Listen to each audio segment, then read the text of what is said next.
ยาน้องพี่น้องเพิ่นกระผากมาให้บันนิวอยู่จำนวน2,000 บาทน้องน้อย2,000 บาทเพื่อนเนาะก็เว้าค่อยๆแน่จังน้อยน้องเพิ่นได้ยินได้พี่น้องเอ้ยเนาะ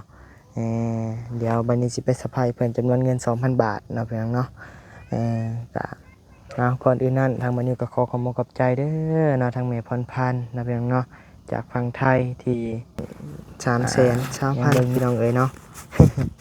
จำนวน 2,000 บาทพี่น้องเอ้ยเลยซึบเตรียมของเสื้อผ้าก่อนพี่น้องเอ้ยเฮ้ยยังเน่าลีเป็นบ่มันยังไงใช่ใช่เฮ้ยยังเลยเฮ้ยอยู่ปันว้าวเงินมันโบนาวเลยหน่อยว่าลีมันโบนาวแล้วเป็นของเฮามันโบนาวแล้ว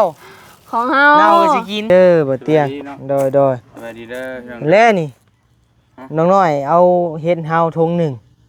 ไปแกะเบิ่งแล้วมีแต่ตัวเน่าโอ้ยเฮาอ่ะอธิบายแท้ชี้แจงดูบ่เกี่ยวเด้มีแต่ตัวเละตัวเน่าบ่เกี่ยวว่ะบ่เกี่ยวดอกเฮาเอามาเบิ่งอย่างดีเอาเช็คดูบ่จังน้อยเอ้ยเพิ่นสิงอยู่บ่ยาสิงอยู่บ่ยาเพิ่นได้ลูกน้อยเนาะเพิ่นได้ลูกน้อยใหม่เด้มันตกมาหอบ2หอบ3เรียบร้อยเด้นี่ได้เอ้ยบ่เอาเด้นี่ฮะขอบคุณแม่พรพันธ์ขอให้แม่อยู่ดีมีแห้งความเจ็บบ่ให้ได้ความไข้บ่ให้มีปรารถนาสิ่งใดขอให้ได้สิ่งนั้นสมความมุ่งมั่นปรารถนาอย่าเจ็บอย่าจนลำรวยเด้อ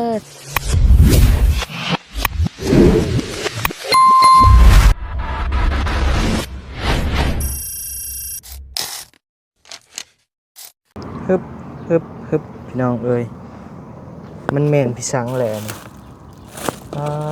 เฮ็ดพี่น้องเอ้ยเฮ็ดบดพี่น้องแม่นบ่เฮ็ดบดเฮ็ดบดพี่น้องเอ้ยทางน้องน้อยเพิ่นไปหามาพี่น้องกับอ้ายเพิ่นว่าซั่นเนาะตามเพิ่นว่าได้พี่น้องเอ้ยเนาะพอดีทางบ่เตียงเพิ่นซื้อซอยแล้วพี่น้องเอ้ยเนาะเพิ่นซื้อเมาหมดเลยล่ะอวยหน้าอวยตามากะอยู่ที่ใหม่น้องน้อยเด้อพี่น้องเด้ออยู่ที่ใหม่น้องน้อยพี่น้องเอ้ยเดินทางมากับบ่เตียง2คนพี่น้องเอ้ยมื้อนี้ก็ได้เนาะพี่น้องเนาะ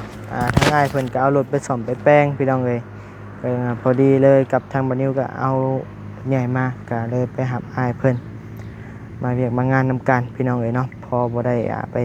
ถ่าอยู่ห้านหั่นนะเอาพี่น้องเนาะก่อนอื่นนั่นก็ขอกราบทักทายสบายดีเด้อพี่น้องทักทายสบายดีบรรยากาศครึมผ้าครึมพลพี่น้องเอ้ยเนาะเริ่มสิตกมาอีกแล้วพี่น้องเอ้ยเนาะผ้าพลก็ให้มันตกแน่พี่น้องเอ้ยเนาะมันจะบ่ร้อนเดินทางก็สะดวกสบายก็คะแนนว่าขี่รถจักรนี่ก็ยากอยู่ได้พี่น้องเอ้ยเนาะ คะแนนว่าขี่รถใหญ่ก็โอเคพี่น้องเอ้ยเนาะแต่ว่าบ่โอเคกับน้ำมันนะพี่น้องเนาะเอาน้องพี่น้องเนาะมามื้อนี้ก็ทางบ่าวนิวมีข่าวดีสิมาแจ้งน้องน้อยเฮานะพี่น้องเนาะก็สิบ่เซอร์ไพรส์ดอกนะพี่น้องเนาะหรือว่าเฮ็ดของเซอร์ไพรส์บ่พี่น้องเอ้ยเนาะเดี๋ยวสิเฮ็ดของเซอร์ไพรส์ซะพี่น้องเอ้ยเดี๋ยวบ่าวนิวมีอยู่จำนวนเงินอยู่2,000 บาทเด้อพี่น้องเด้อเป็นเงิน 2,000 บาทจากแม่พรพันธ์นะพี่น้องเนาะ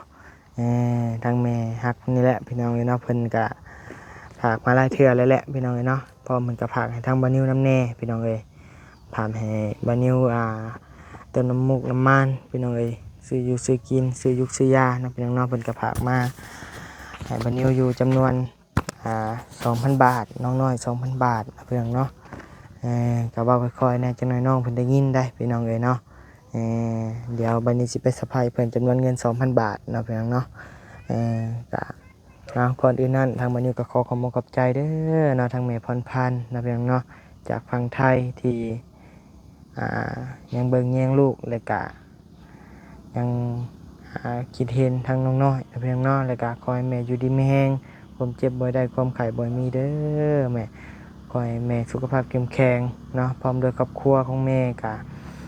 บ่ให้มีโรคภัยไข้เจ็บเข้ามาทั้งพวงเนาะพี่น้องเนาะอยู่ดีมีแฮงเด้อไปเด้อสาธุพี่น้องเอ้ยเดี๋ยวเตรียมของเซอร์ไพรส์ก่อนขึ้นออกแล้วพี่น้องเอ้ยชึบอวยมานี่ก่อนนี่แหละเฮ็ดนี่แหละพี่น้องเอ้ยเพิ่นเอาให้บะนิวห่อหนึงพี่น้องเอ้ยนางน้อยเพิ่นให้บะนิวห่อหนึงให้ไปลองกินเบิ่งว่าซั่นเด้อชึบบะนิวแรกมันเป็นเงินกีบแล้วเรียบร้อยแล้วได้1,330,000พี่น้องเอ้ยเนาะ จำนวน 2,000 บาทพี่น้องเอ้ยเลยชึบเตรียมของเสื้อผ้าก่อนพี่น้องเอ้ยชึบ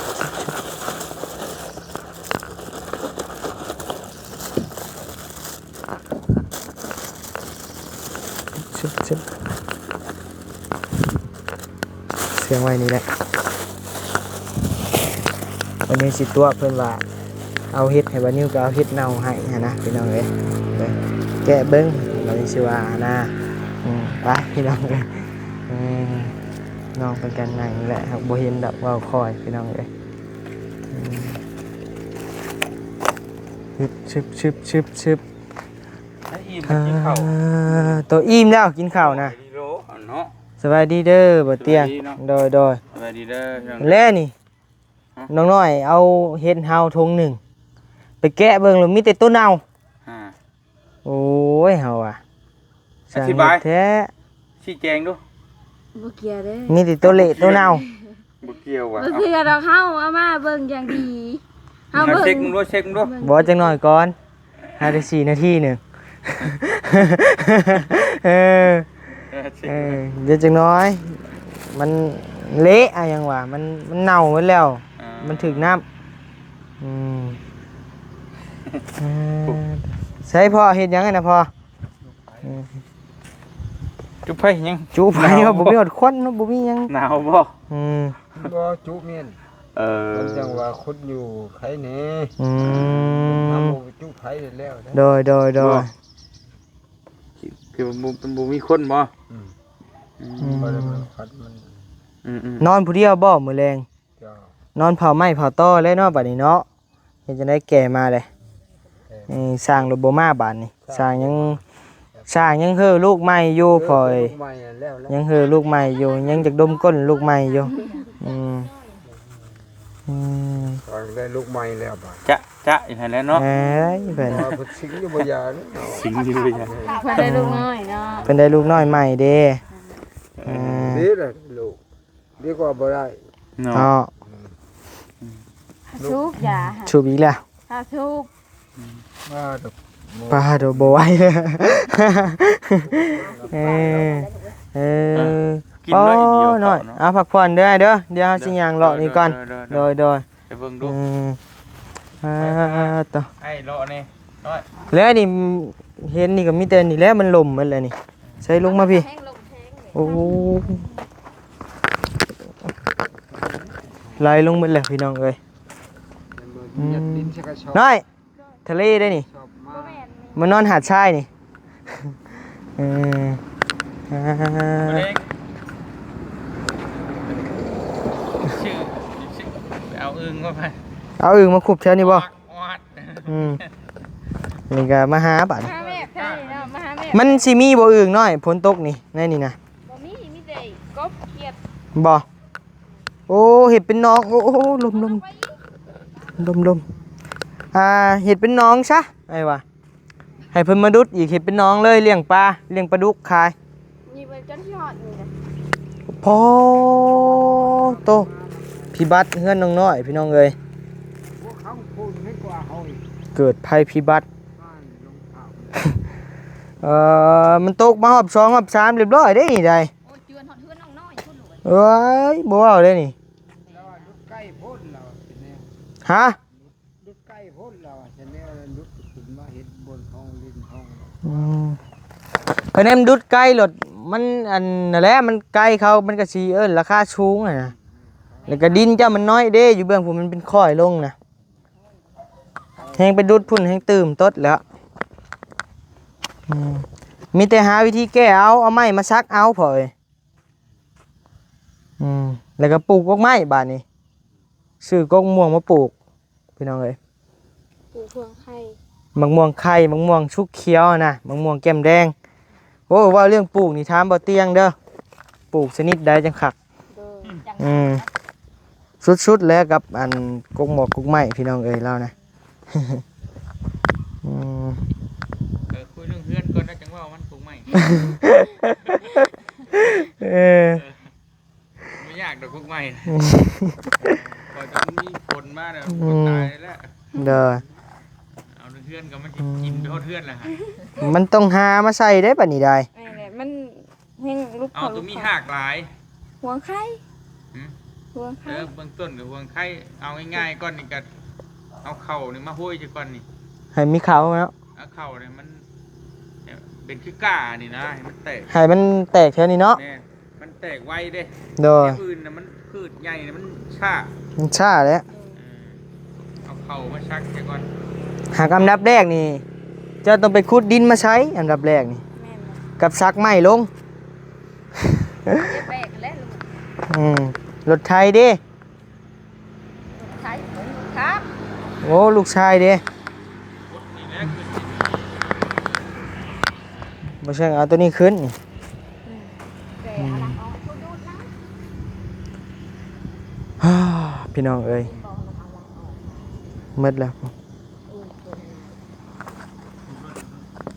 ถ้ามีก็ลุงหักหัว ใช่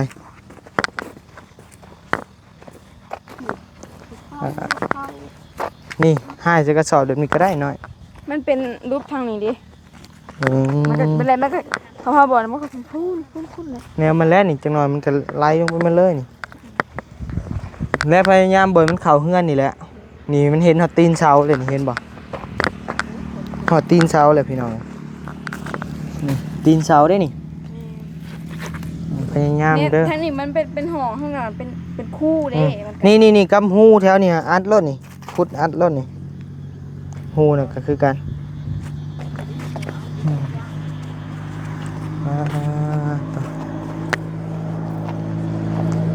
อันนี้ก็เนาะพอแล้วนี่ก็ผักบงกับปลูกจุ๊บเดียวนี่ไงนี่แม่นบอกผักบง เด็กต้นดอกไม้ครับเป็นครับปลูก ใช่กกดอกไม้ยัง ก็ปลอกอย่างก็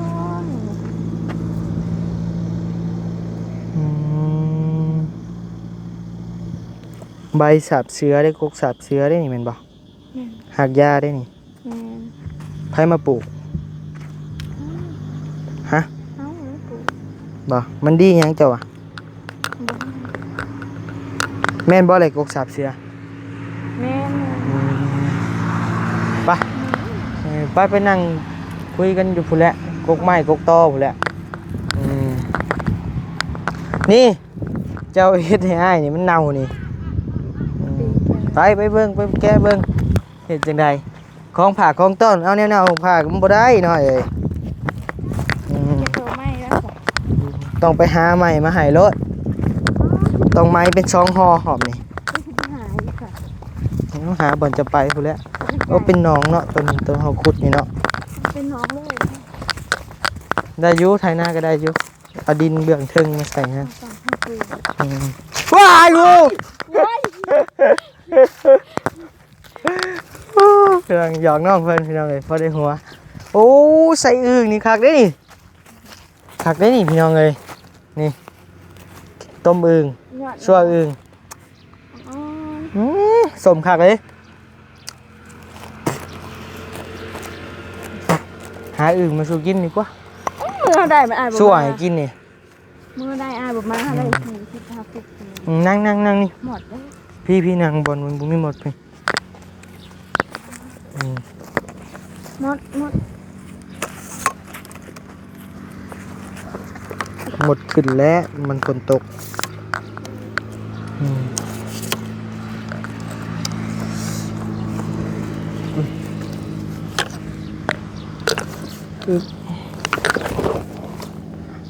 พอดีอันไปเปิดเบิ้งอันนี้พี่น้องเอ้ย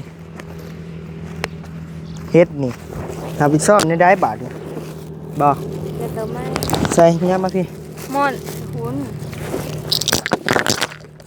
พ่อเป็นอะไร โอ้ปัญหาถึงหมดแล้วง่ายพี่สมมติว่าจะคืออะไรนี่บอลนี้ก่อน สิประชุมก่อน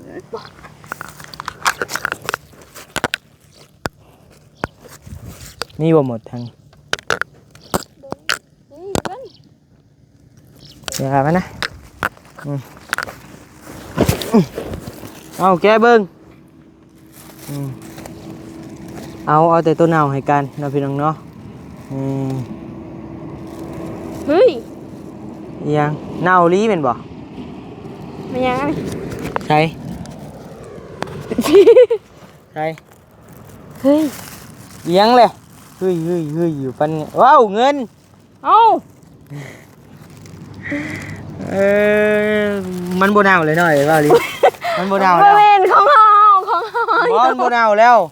ของเฮา เน่าก็สิกินเน่า บ่ ก็สิเอาเมื่อ บ่ ว่าลีเน่าก็สิเอาเมื่อหน่อย อาหารเฮาเบิ่งแล้วบ่ได้เด้อ บ่เน่าก็สิเอาเมื่อพี่น้อง บ่ได้เบิ่ง ยังอยู่นี่ หา เสียวเมื่อย หา ว่ะ ต้องเบิ่งก่อน เบิ่งบ่ แม่นเล แบ่ง ย กันบ่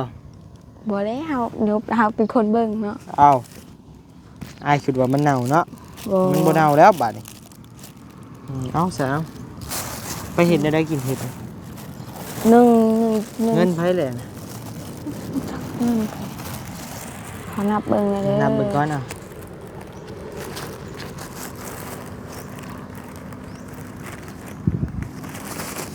เฮ็ดบด 2 3 4 5 6 7 8 10 300,000ล้าน300,000เศร้า แล้วเป็นเงินไผละบัด เงินเฮาบ่เงินอ้าย เฮ็ด บ่ ไผละบัด เฮ็ดอ้าย แล้วไผเอาบัดนี้เงิน อ้าย เอามาซะ เฮ็ดเฮา บ่แล้วจะเอาให้อ้ายเลย อ้ายให้อ้ายว่ามันหนาวอ้ายก็ต้องให้เฮานะ บ่เน่าแล้วบัด เฮาก็หามาใส่ไม้แหละ บ่ได้ให้เลย บ่ได้ มันบ่เบื่อบ่น้อย บ่กินดิบก็ได้ อันเฮ็ดดีได้ แม่น กินเบิ่งเอา อ๋อมันสิเป็นจังเฮ็ดนี่ ตายเลยหน่อยน้ำลายปุ้มปากตายเลยหน่อย เดี๋ยวให้กินให้เบิ่ง เอาอาสิเฉลยซะเด้อพี่น้องเด้อทางบานิวนะพี่น้องเนาะก็ได้รับ เป็นสะพานบุญจากแม่ใหญ่ใจดีนะพี่น้องเนาะจากแม่ลำพันธ์เนาะผู้เก่าผู้เดิมจื้ออยู่บ่แม่ลำพันธ์ จื้อ แม่พรพันธ์แม่พรพันธ์เว้นแม่ลำพันธ์แม่พรพันธ์เด้อพี่น้องเด้อแม่เพิ่นกะซอยน้องน้อยเทื่อนึงบ่ แม่นแหละ แล้วก็ซอยบานิวน้ำแน่ล่ะนะพี่น้องเนาะเพิ่นกะผู้มีพระคุณนั่นแหละพี่น้องเอ้ยเนาะเพิ่นก็ซอยมาหลายเทื่อแล้วพี่น้องเอ้ยอันนี้ก็เป็นเงินจำนวน 2,000 บาทเด้อน้องน้อยเด้อ โดย แล้วก็อ้ายก็สิมาแจ้งข่าวเจ้าเนาะว่า โดย นี่แม่นเงินสมทบขาดสิ่งใดเนาะพี่น้องเนาะเรื่องตะปอกตะปูบ่แม่เพิ่นว่าเนาะเรื่องเฮือนเรื่องชานนี่แหละโดย ถ้าว่าจังใดก็จังว่ากันอีกเทื่อนึงเนาะพี่น้องเนาะสำหรับฮอมนี่แม่เพิ่นก็มอบมาอยู่จำนวน 2,000 บาทเด้อพี่น้องเด้อ เลย หับเอาแนมกล้องแน่แซะโอเคกะคือว่าเริ่มมีข่าวดีเข้ามาแล้วเนาะเรื่องน้องน้อยเฮาก็ได้พี่น้องเอ้ยเนาะอาจบางว่าอาจจะมีข่าวดีเข้ามาอีกเพิ่มเติมนะพี่น้องเนาะ โดย ให้ได้ก่อบ่หรือว่าได้หยังก็จังว่ากันให้ได้อนุสิ่งบ่นะพี่น้องเนาะ โดย แต่ละก็จังว่ากันอีกเทื่อนึงเด้อพี่น้องเด้อเนาะเคสน้องน้อยนี่ก็เป็นเคสที่ว่าโอ้3 เดือน 4 เดือนได้บ่นิวโฟนะพี่น้องเนาะ โดย ตั้งแต่น้องเป็นคลายเขียดพูดแหละพี่น้องเลยเนาะ โดย เอาบอกว่าลายใหญ่ห้างพี่น้องอาจจะหู้แล้วแหละนะพี่น้องเนาะมีแต่พังน้องน้อยขอมุกขอบใจทางแม่พรพันธ์เพิ่นเนาะ โดย จังใดก็ให้แม่เพิ่นอยู่ดีมีแห้งนั่นแหละเนาะก็ โอเคนบมือขึ้น ขอขอบคุณขอบคุณแม่พรพันธ์ขอให้แม่อยู่ดีมีแห้งความเจ็บบ่ให้ได้ความไข้บ่ให้มีปรารถนาสิ่งใดขอให้ได้สิ่งนั้นสมความมุ่งมั่นปรารถนาอย่าเจ็บอย่าจนลำรวยๆเด้อสาธุ เอาส่วนบนิวก็ขอมุกขอบใจทางแม่ใหญ่ใจดีเนาะหรือว่าแม่พรพันธ์ใจ จังใดก็ขอให้แม่อยู่ดีมีแรงเด้อสุขภาพเข้มแข็งอยู่เป็นหุ่มโพมใส่ลูกหลานตลอดปีตลอดไปเด้อแม่เด้อพร้อมเด้อครอบครัวแม่นอนหลับก็ให้ได้เงินหมื่นนอนตื่นก็ให้ได้เงินแสนได้มือมาก็ให้ได้แก้วมินิโซดทนให้บ่มาพานมานให้บ่มาเบียดขี้เกียจจังไรบ่มีมาใกล้เด้อแม่เด้อเนาะจังใดก็อยู่ดีมีแรงสุขภาพเข้มแข็งร่ำรวยเด้อแม่เด้อเนาะสาธุทางแม่ เก็บไว้ เก็บไว้ โดยมีบัดเตียงมาแจ้งข่าวดีที่ว่าอุ้ย นี่ ตัวบ่ ให้ แจ้งข่าวดีกินนี่บ่ โดยให้อายเก็บไว้ เก็บไว้เลย โดย จัดการทางเงินซ่านนี่แหละเนาะ โดย ให้อ้ายเป็นแลกเป็นเงินกีบเนาะมันจะ โดย สบายเนาะทางอ้ายเพิ่นฝากมาเท่าไหร่ 2,500 2,500 มา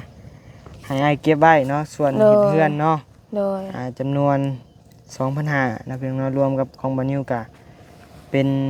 4,500 บาทเด้อพี่น้องเด้อ โดย เป็นเงินบาทของอ้ายนี่ก็ 2,000ของบ่เตียงก็2,500 โดย 4,500 บาทนะเพียงเนาะเดี๋ยวบ่นิวสิไปแลกเป็นเงินกีบให้ตัวนี้ โดย เอารวมกันอยู่นี่แหละ อันนี้บอกไว้ซื้อกินบ่ โดย เอาไว้ซื้อกินน้ำเนี่ยเนาะจังนิดจังหน่อยเนาะ เอาอยู่บ่ เอ้าไง อืม ใจเด้อ เดี๋ยวหักออกให้น้องน้อยน้ำเนี่ยพี่น้องเลยเนาะ 70 เดี๋ยวในกะหวังว่าจะมีข่าวดีเนาะกะรอเบิ่งรอชมนำกันอีกมื้ออื่นเนาะพี่น้องเนาะอีกข่าวดีเรื่องหนึงกะจังว่ากันเนาะพี่น้องเนาะ โดย ทางเราชมเหมือนกันเราพี่น้องเนาะจังได้กะฝากพ่อแม่พี่น้องติดตามชมคลิปบอนิวเด้อพี่น้องเนาะรายการน้ำบอนิวมีเพิ่มอีก1,000ก็เป็นเป็น5,500 บาทเด้อพี่น้องเด้อกับบอนิวพี่น้องเนาะแม่นแล้วอ่ะน้ำไอ้1,000เนาะ แม่น โอเคกะนี่1,000พี่น้องเดี๋ยวสิไปแลกเป็นเงินกี่มันเลยซะ โดย 1 2 3 3,000 4 5,500โอเค โดย ไหลเต็มเลยตัวให้น้องเพิ่นนี่กะว่ากันเราเป็นน้องๆกะบ่เป็นหยังดอกกะมีแต่อาชีพสมทบกันเนาะพี่น้องเนาะสมทบเรื่องชาตินี่แหละคะแนนว่ามันพอรู้สิ่งเลยก็แฮงดีเนาะพี่น้องเนาะจะได้ก็ฝากติดตามไปเด้อเขตน้องน้อยเฮาพี่น้องเอ้ยเนาะฝากพ่อแม่พี่น้องให้กำลังใจมาแน่พี่น้องเอ้ยเนาะสำหรับบ่นิวในมินิกะเริ่มดีขึ้นแล้วเจ็บป่วยก็ได้นะพี่น้องเนาะแต่จะพังเบิ่งอาการไปนำกันอีกเนาะสำหรับพ่อแม่พี่น้องผู้ที่เป็นห่วงเนาะทางพ่อแม่ใจดีผู้ใหญ่ใจดีเพิ่นก็เป็นห่วงอาการบ่นิวก็เริ่มดีขึ้นแล้วพี่น้องเอ้ยเนาะก็ปิ่นปัวไปพี่น้องเอ้ยแต่บ่ฮู้ว่ามันสิหายขาดบ่หรือว่าจังใดก็จังว่ากันอีกเทื่อนึงเนาะพี่น้องเนาะโอเคสำหรับคลิปนี้อยู่ดีมีแฮงเด้อพ่อแม่ FC มาทุกคนจังใดก็ฝากติดตามรับชมคลิปต่อหน้าไปในเด้อพี่น้องเด้อโดยสบายดีบ๊ายบายไปไปลูกก้นใหญ่ บ้าก็เปียกเลยก่อน เปียกคือกันชุ่มคือกัน ปู มื้อหน้าหาอึ่งมาต้มใส่นี่เด้อนะเด้อ บ่ได้แล้วบัดฝนตกหลายเถื่อเลย บ่เอาบ่ออกบ่บัด บ่ออกเลย อ้าวเฮ้ยอีหยังไงนี่ โอ้ขุมมันนะ อีหยังว่าไอ้เห็นโตน่ะแล่นลงได้ แม่นบ่ งูหยังแหละ หูมันลื่นแต่มีงูเลยบางอัน มันลงไปเนาะ มันเป็นห้อง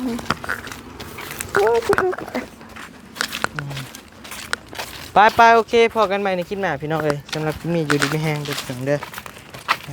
ต่อ